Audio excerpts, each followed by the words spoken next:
कांग्रेस के बयान पर महागठबंधन में भिड़ंत हो गई है। नमस्कार, मेरा नाम सागर कुमार है और आप न्यूज हाट देख रहे हैं। देखिए, कांग्रेस ने एक ऐसा बयान दे दिया है जिसको लेकर अब बिहार के राजनीतिक गलियारों में चर्चाएं काफी तेज हो गई हैं और महागठबंधन में तो आप समझिए कि बवाल ही हो गया है। जी हाँ, कांग्रेस के एक प्रवक्ता हैं आसित नाथ तिवारी, उन्होंने पहले भी इस तरह के बयान दिया है और आज फिर से उन्होंने एक नया बयान दिया है जिससे कि पॉलिटिकल बखेड़ा खड़ा हो गया है। उन्होंने साफ तौर पे कहा है कि बांकीपुर उपचुनाव में जिस तरीके का चर्चा हो रहा है और जिस तरह का फीडबैक मिल रहा है, उसके आधार पर उन्होंने आकलन बताया है कि राष्ट्रीय जनता दल का जो वोट बैंक है वो भाजपा की तरफ खिसका है। तो आखिर इसके क्या मायने हैं? क्या यह केवल अफवाह है या फिर कोई सियासी चाल?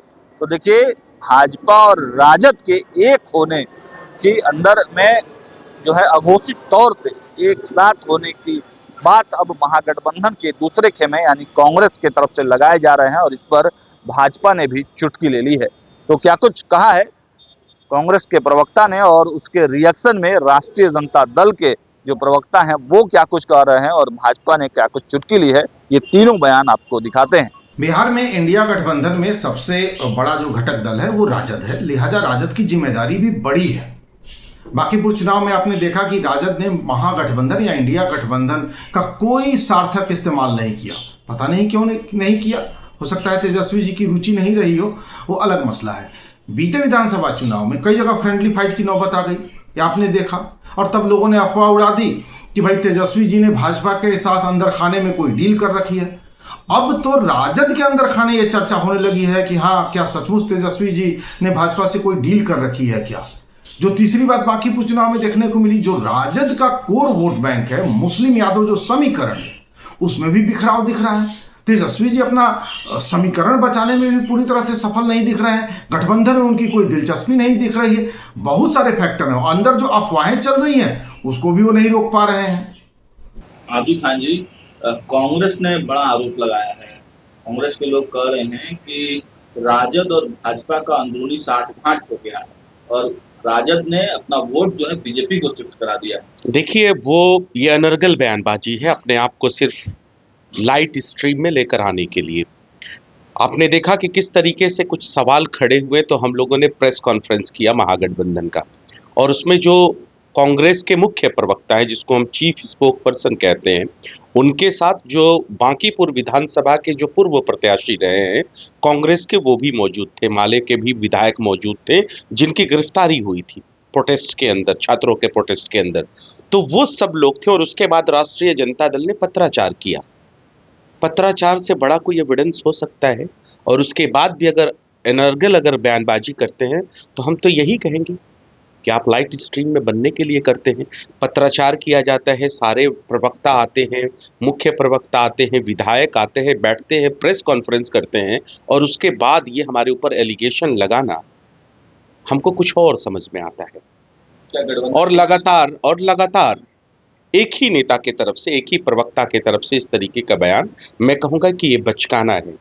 उनके मुख्य प्रवक्ता को इसके ऊपर बातें करनी चाहिए, प्रदेश अध्यक्ष कांग्रेस की उनको बातें करनी चाहिए, या फिर आला कमान जो लीडर ऑफ ओपोजिशन इस देश के हैं आदरणीय राहुल गांधी जी, उनको बात करना चाहिए। नहीं तो इनके बातों का कोई औचित्य नहीं है। क्या गठबंधन खतरे में है? नहीं, हम तो कहते हैं कि गठबंधन इंटैक्ट है, लेकिन इस तरीके का बयान देकर आप हमेशा अपने आप को सुर्खियों में बनाते हैं। महागठबंधन का आप धर्म नहीं निभाते हैं, ये मैं जरूर कह सकता हूँ। पार्टी की तरफ से कार्रवाई हो।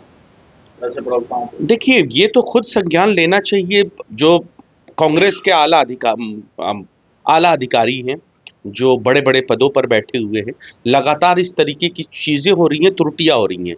पिछले बार हमने देखा था कि उन्होंने बयान दिया था, उसके बाद मुख्य प्रवक्ता आए और राष्ट्रीय जनता दल के पीछे वाले हमारे जो हिस्सा है वहां पे प्रेस कॉन्फ्रेंस किया। सारे महागठबंधन के प्रत्याशी थे, विधायक थे, पूर्व विधायक थे।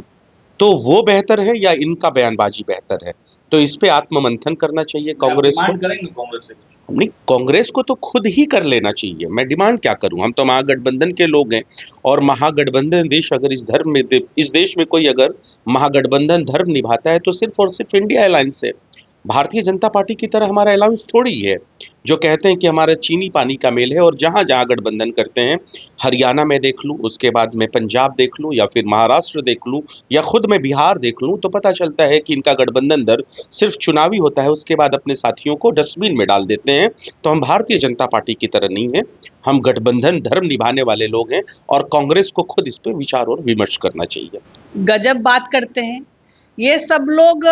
दूसरे पर आरोप लगा रहे हैं लेकिन अपनी गिरेबान में झांकने की कोशिश नहीं कर रहे हैं। अपनी गिरेबान में झांक करके देखेंगे तो इन लोगों में आपसी कोई तालमेल बचा है? राजद और कांग्रेस पिछले विधानसभा चुनाव में टॉम एंड जेरी का लड़ाई लड़ रहे थे और इस बार भी कोई तालमेल इन लोगों में आपस में नहीं दिखा। तो अपना ठीकरा ये भारतीय जनता पार्टी पर फोड़ते हैं। अरे भाजपा से कहते हैं ना, तुलना करने के लिए आपको 100 जन्म लेने पड़ेंगे।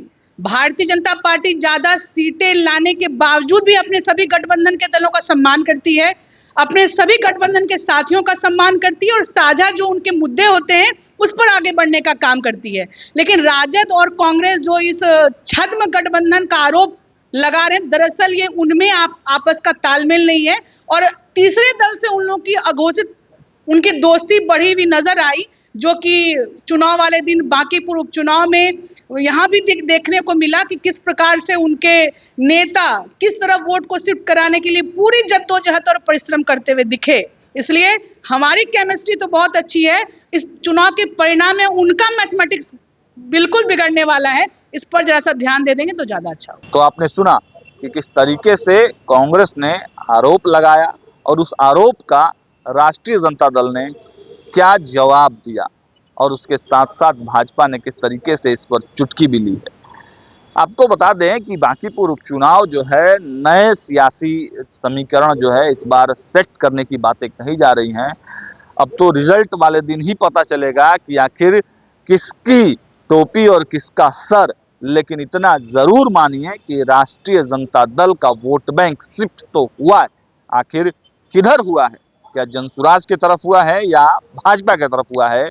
ये आकलन लगाना थोड़ा मुश्किल है, लेकिन हो सकता है कि रिजल्ट आने के बाद जब गणना कंप्लीट हो जाए तो थोड़ा सा आकलन लगेगा। लेकिन इस उपचुनाव ने तो महागठबंधन के अंदर में कलह वाली स्थिति पैदा कर दी है। अब देखना होगा कि यह कलह आगे कहां तक चलता है और क्या महागठबंधन में इस चुनाव को लेकर फिर से दरार पैदा हो जाता है, क्योंकि एक दरार तो आपको झारखंड में जब राज्यसभा के चुनाव हो रहे थे उस समय भी दिखाई दिया था, तो महागठबंधन उस समय भी छिटक गया था। तो क्या फिर से एक बांकीपुर उपचुनाव के बाद महागठबंधन छिटक जाएगा और जो इनके आपसी प्यार मोहब्बत की बातें हैं वो परंपराएं तार तार हो जाएंगी। फिलहाल इस वीडियो में इतना ही।